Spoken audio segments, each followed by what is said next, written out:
Kapag ikaw pala ang nagpagawa, mas makakatipid ka pa kaysa dun sa bumili ka dun sa ready-made na. We try to give luxury on a budget. Plano mong magtayo ng pinapangarap mong bahay pero wala kang idea. Architects are essential to the design and construction process of the building. You have this experience na natatouch mo yung client when he or she lives in it. Iba kasi, para wala nang iniisip, ready-made na, townhouse, bili na. Ang hindi nila alam. Pag nagpapagawa ng bahay ang mga tao, bakit bira lang hinahanap yung architect? Kumuha ka ng lot, magpatayuan mo. If you are satisfied with it, you can live with it. If you're not satisfied, you can sell it. Napakahalaga talaga ng aesthetics and design sa ating mga business establishment. It's a form of marketing na rin eh. The reason why most of the tourists come to other countries is because of the design and aesthetics of a place. Yung foreman, nagbibigay sa akin ng magagastos. Sir RDR, kaya nating tapusin yan sa halagang 500,000. Ito na nung natapos, 1 million inabot. Iwas tayo sa doble gastos, iwas tayo sa mga back job. It's better to be safe than, as they say, sorry. So good morning, good afternoon, and good evening mga boss. So nandito na naman tayo sa pinakabagong episode ng RDR Collabs at may makakasama tayong professional and business owner. He is actually an international architect na gumagawa sa Dubai. Sikat na arkitekto sa abroad at maging dito sa Pilipinas. Bakit nga ba importante ang perspective, ang design sa kanilang mga commercial space at sa kanilang mga bahay? So hindi ko na patatagalin ang may-ari ng Formes and Florendo Architects, Architect Danny Florendo. Welcome, boss. Good morning, boss. Good morning. Siyempre, pag-usapan naman natin, napaka-importante ngayon na meron ka kagad 3D perspective bago ka magtayo ng commercial space kahit ng bahay. Bakit ito ang nauusong sistema sa lahat ng mga commercial establishments? Sa ngayon, ang mga tao more on visual. Kaya nga nagsisilabasan na yung mga apps like Pinterest, Google Images, especially sa mga social media natin. Nakikita nila video or photo and mas may idea sila kung ano yung kakalabasan nung gusto nila ipa-design. Nung hindi pa tayo digital, 2D perspective lang ang makikita mo. Ngayon, 3D perspective, bago pa magawa ang commercial space mo, pwede ka na actually mag-tour eh. Doon sa loob, pwede mo na makita yung finish eh. So, how accurate sa design ninyo tsaka pagdating doon sa costing ng magiging final output ng construction? Well, first of all, hinihingi namin yung mga project details eh. So, i-explain namin sa kanya kung ano yung gusto niyang kalabasan, kung magkano ngayon yung cost ng isang materyales. Kung sakali man na gusto niya ng elegant na finish at meron siyang budget para doon, yes, yung design na susunod akma doon sa gusto niya. Pero kung budget niya is gusto niya ng bahay na simple lang, minimalist lang, doon kami nagde-design na akma doon sa gusto niya ng kliyente. So nagdedepende doon sa budget? Yes. Ako bilang laging nagpapagawa, ang nagiging problem ko, yung foreman, nagbibigay sa akin ng magagastos. Sir RDR, kaya nating tapusin yan sa halagang 500,000. Ito na nung natapos. Nung nag-compute kami ng gastos, 1 million inabot. Bakit ganon ang nangyayari kapag hindi professional yung humawak ng construction? Ulitin ko po, lagi po tayo mag-seek ng professional consultation kapag nagpapagawa tayo ng kahit anumang building o kahit anumang struktura para sa ating future na business or para rin sa future na titirhan natin. Unang-una po, kailangan hindi tayo umasa sa forma na estimate kasi, for example, sa bakal. Kaya kailangan natin ng mga engineer dahil computed nila kung ilan ng bakal na gagamitin para safe ka sa bahay mo. Alangan namang mamomroblema ka kung safe ba ako after few years, ilang bagyo ba dadaan at all lindol at okay ba na nagtiwala lang ako sa foreman kung ano man estimate niya tapos napagastos pa ako. Iwas tayo sa doble gastos, iwas tayo sa mga back job. Doon tayo sa professional, sa architects, sa engineers at mga allied professionals para doon. Accurate ba yung design nyo by the inch? Talagang pag sinukat ninyo yung space tapos nilayout ninyo siya sa drawing or sa 3D layout, is it 100% accurate? We are trying always for perfection. We are aiming for perfection and yung accurate sizes is we are trying to achieve that. But depends on the size as well. That's why we're always going to the store. We would need to do measurements and calculation kung ilan yung magagastos, ilan magagamit. Sometimes it's not the final cost because of the inflation that is going on right now. So for example, let's say you have a supplier, iba-iba yung presyo nila, iba-iba patong nila. For example, isang wall, nag-iiba yung presyo according to the prices of the supply sa hardware. But in terms of dimensioning and the sizes, we try to be very accurate as possible. Ano ba ang pinaka-murang proseso para makatipid yung mga magpapagawa? Mas tama ba na pag na-layout na, bilhin na kagad yung mga materyales or progressive? Mas masasuggest ko progressive. Unang-una, hindi naman natin masasabi kung yun talaga yung final na gusto rin ng kliyente. Minsan nagbabago din eh. For example, gusto niya floor tiles pero biglang nagbago dahil nakita niya parang mas maganda yung vinyl eh. So that's where the professionals come in. Magsasuggest kami, ma'am, mas maganda po ganito, mas heat resistant, mas stable, mas long lasting, mas sustainable kung gagamit tayo ng parquet or vinyl tiles.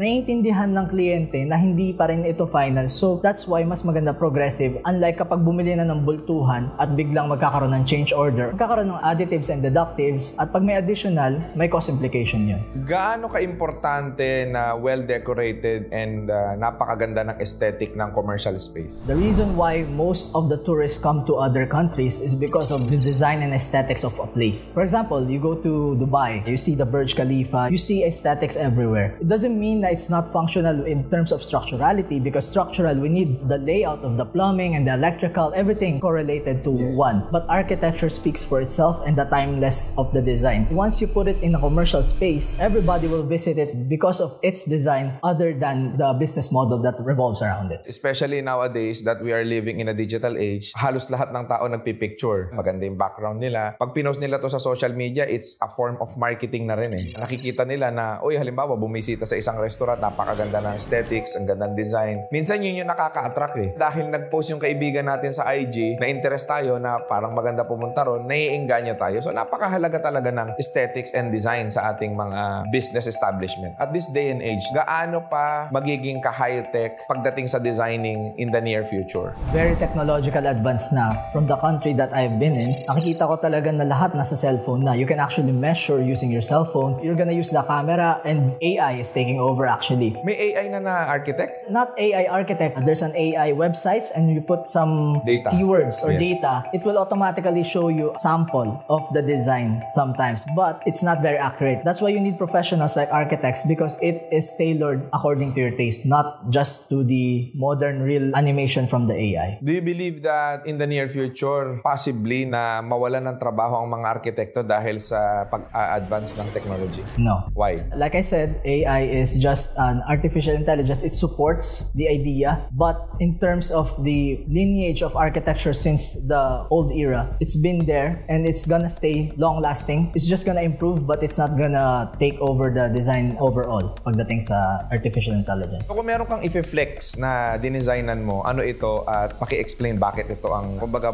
very proud na nagawa mo? I'm gonna flex the design of Sheikha Rauda, which is a villa in Palm Jumeirah. And it's one of the villas there that has a unique design. And that villa is from the royal family. So I am very proud of the achievement that I've made, because I met a lot of connections and I've made a lot of achievement that cannot be done by any Filipino, especially if you're an OFW. Yeah, that's a good achievement for me. Gaano kasarap sa pakiramdam na ikaw yung napili? Of course, masaya siya para sa akin. Before, my thinking was I'm just a normal OFW. Nagtatrabaho lang dito as a 9-to-5 employee. But after I started freelancing, after I started doing sidelines and part-time, nakita nila yung design ko, nakita nila sa sinimulan kong maliit na Instagram page, and then I was nominated for an international award because of it. As an architect, saan ka nakagraduate? I graduated at Far Eastern University sa Manila. Proud ka ba sa alumni mo? I'm very proud of them. That university helped me a lot pagdating sa values at morals na dala ko. The mental fortitude that I'm bringing right now is from them. Pagdating naman sa gusto ko magpagawa ng design, meron akong lupa. Usually, magkano ang charge mo? Kapag nagpapadesign, nahingi namin yung details nyo. For example, ilan yung gagamit ng bahay. Gaano kalaki yung kailangan yung circulations, ilang mga rooms, ilang bathrooms, kadalasan kaya ilang car garage, ilan yung capacity. Pag nalaman namin yun at ilang floors ang needed nyo, dun kami makakapag-compute. For now, base sa market, ang standard finish is around 30,000 to 35,000 per square. Itong 30 to 35,000, kasama na ba yung mga furnitures and fixtures? No, it's just the finish of the exterior of the house. Kapag nagpapaloan kasi, for example, may gustong magpapagawang bahay, nagpaloan, minsan kailangan nila ng pag-ibig or ng bank, check nila yung accomplishment dun sa bahay bago sila mag-release ng fundings nila. Sometimes kasama ang fixtures they require. But for the design and construction cost, we just provide for the overall shell and the finish of the house. Tapos sa interior, bukod pa yon. Yes, separate ang interior. Pag magpa-design naman sa'yo ng interior, magkano singin mo? I would just like to point out na ang interior design is for interior designers talaga. We do architectural interiors, but it's better to consult with interior designers to avoid any problems later on. But it's better with interior designers. Iba pa palang Ibang arkitekto, ibang interior designer. Usually, architecture is the totality, very broad. May landscaping, urban planning, architecture, environment, and residential or commercial buildings. Okay. Do you also handle interior? Yung clients kasi nagre-request na kami na rin gumawa sa interior. But we have an external consultant as an interior designer. We have some staff na rin na interior designer. We request their expertise and then we just charge the clients according to the budget na rin. Guided naman with an interior designer. Meron akong budget na 10 million pesos. Ilang square meter ang magiging bahay ko at ilang floor ito at ano ang design na po pwede mong maisuggest? Pwede na rin yung 2-story na elegant finish. Kasi ang elegant finish, it runs around 40,000 to 50,000 per square meter. Maraming mga nanonood ngayon na that they're actually planning to have their dream house na. Kaya pala sa budget na 10 million. Kasi dati, ang thinking ko, pag nanonood ako ng mga content sa social media, 20 million, 30 million, 40 million, 50 million. Kapag ikaw pala ang nagpagawa, minsan mas makakatipid ka pa kaysa dun sa bumili ka dun sa ready-made na. Yun ang napansin ko. Kasi syempre, may patong na yung broker, may patong may ahente. Wherein, mas advisable na bumili na lang kayo ng sarili ninyong lupa or di naman kaya bumili kayo ng isang property na meron ng structure, mas makakatipid ka dun kung ikaw na mismo magpapadesign. Yung iba kasi, para wala nang iniisip, ready-made na, townhouse, bili na. Ang hindi nila alam, minsan doble o triple yung presyo. So ano masasuggest mo naman ngayon? Example, wala akong idea sa pagde-design. Yung tipong gusto ko lang magpagawa ng bahay. Ano usually yung common na design na uso ngayon na applicable sa mata ng mas maraming tao? Nandito na tayo sa age na puro modern design na yung style eh. Contemporary as we would call it. May iba naman gusto yung minimal design lang, yung hindi masyado maklutter pag tinignan mo. Yun lang din yung problem kapag nag-acquire kayo ng mga townhouse or yung mga pre-made na ng mga subdivisions, especially kung gusto magpa-renovate or gusto ng bagong bahay. Chine-check na nila ngayon, mas gusto ko na tong modern, hindi na tong Mediterranean style ng mga subdivision. Tama po kayo na magdodoble yung gastos. So, mas better, kumuha ka ng lot, papatayuan mo. If you are satisfied with it, you can live with it. If you're not satisfied, you can sell it. Kasi marami na talaga nagpaplanong gumawa ng bahay eh. Better talaga, kontakin niyo po si Architect Danny dahil dito na siya nakabase sa Philippines. At least ito, proven and tested, nakagawa na internationally. Ang maganda sa kanila, napaka-reasonable nilang mag-charge. Nagpa-quote ako ng isang property, mura ho ang singil nila. What else that you wanted that probably hindi ko na itanong sa'yo na gusto mo pang i-share sa ating mga viewers? Always consult with professionals kasi sa ngayon, as much as you want to save money or gusto nyo makatipid, ang tunay na pagtitipid is meron kayong professionals na involved habang ginagawa yung progress ng houses or ng anything that's the space that you want. Kasi kapag inasa lang natin sa do-it-yourself or kung sino man yung na-recommend sa atin, iwas na lang tayo sa doble na trabaho. Kapag nagkaroon ng problem or structural integrity yung natamaan,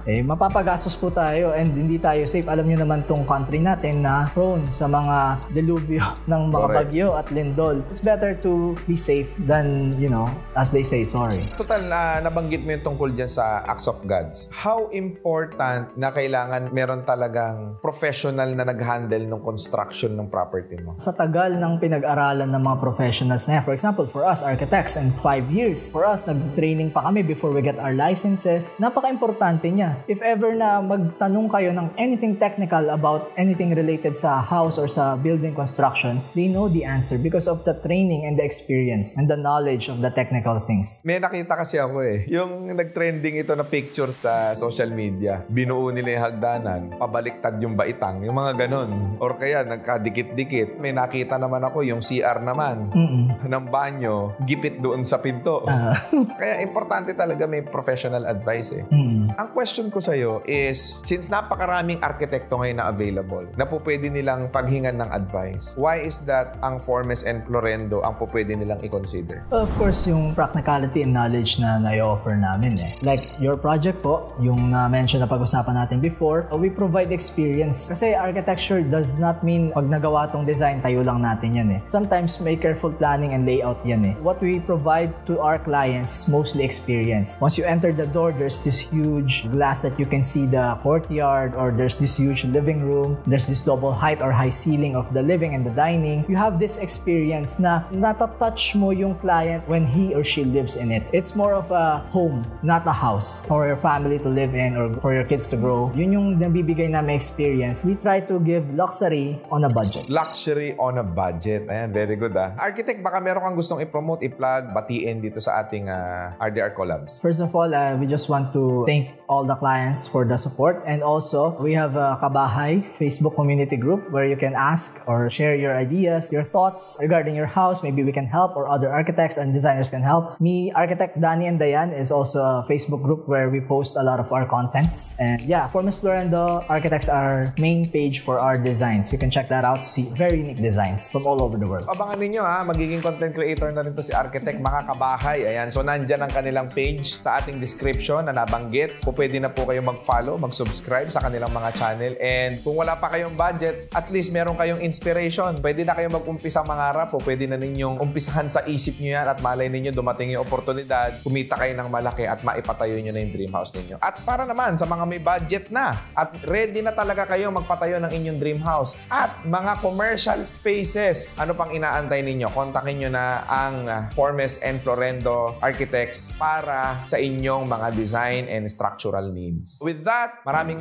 salamat, and do not forget to click that subscribe button and click that notification bell para lagi kayong updated. And also do not forget to follow us on Facebook, TikTok, and Instagram. Huwag nyo na rin po kaming kalimutan pakinggan sa Spotify. At magkita-kita tayo sa susunod na episode ng RDR Collabs. God bless sa inyo lahat.